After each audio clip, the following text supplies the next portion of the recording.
की एस्पेक्ट्स के बारे में, जो कि है power relations, governance and institutions, ideologies and discourses, citizenship and participation, globalisation and transnationalism. Power relation, जैसे कि हम पहले ही वीडियो में डिस्कस कर चुके हैं कि पावर का पॉलिटिक्स में बहुत इंपॉर्टेंट रोल होता है, अथॉरिटी का बहुत इंपॉर्टेंट रोल होता है डिसीजन मेकिंग में और शेप करने में आउटकम को, क्या रिजल्ट निकल कर आएगा यह निर्भर करता है अथॉरिटी के ऊपर डिसीजन किस तरीके से ले रही है, कैसे डिसीजन लिए जा रहे हैं। ठीक है, अब दूसरी हम बात करेंगे गवर्नेंस की और इंस्टीट्यूशंस की। ठीक है, गवर्नेंस जो होता है मैनेज करता है अफेयर किसी भी कंट्री का, स्टेट का और ऑर्गेनाइजेशन के, कि कंट्री या कोई भी स्टेट ऑर्गेनाइजेशन किस तरीके से वर्क करेगी, उसके क्या क्या फंक्शंस होंगे, क्या उसके गोल होंगे, क्या उनके ऑब्जेक्टिव होंगे, क्या वो अचीव करना चाह रहे होंगे। ठीक है, ideologies and discourses, ideology shape करती है पॉलिटिक्स को, जैसे कि पर्सपेक्टिव इसमें डिफरेंस होता है पॉलिटिक्स में। जैसे कि हम बात करें तो लिबरलिज्म भी होता है इसके अंदर, कंजर्वेटिज्म होता है, सोशलिज्म भी होता है। अब हम बात करेंगे थ्योरीज की पॉलिटिक्स में। थ्योरी क्या होती है? थ्योरी हमें हेल्प करती है एनालाइज करने में पॉलिटिक्स को, कि पॉलिटिक्स किस तरीके से वर्क करती है, क्या उसका फिनोमिना होता है, कैसे उसका फ्रेमवर्क होता है, किस कॉन्सेप्ट पे ये वर्क करती है।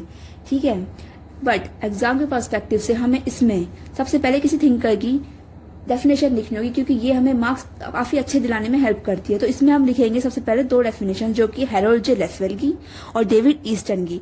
हैरोल्ड जे लेसवेल का मानना है कि पॉलिटिक्स जो होती है एक ऐसा आइडिया होती है about who gets what, when and how. And next हम बात करेंगे डेविड ईस्टन की थ्योरी की। वो क्या मानते हैं या उनके क्या विचार हैं पॉलिटिक्स पर। उनका मानना है कि पॉलिटिक्स जो होती है ऑथोरिटेटिव एलोकेशन होता है वैल्यूज का सोसाइटी में।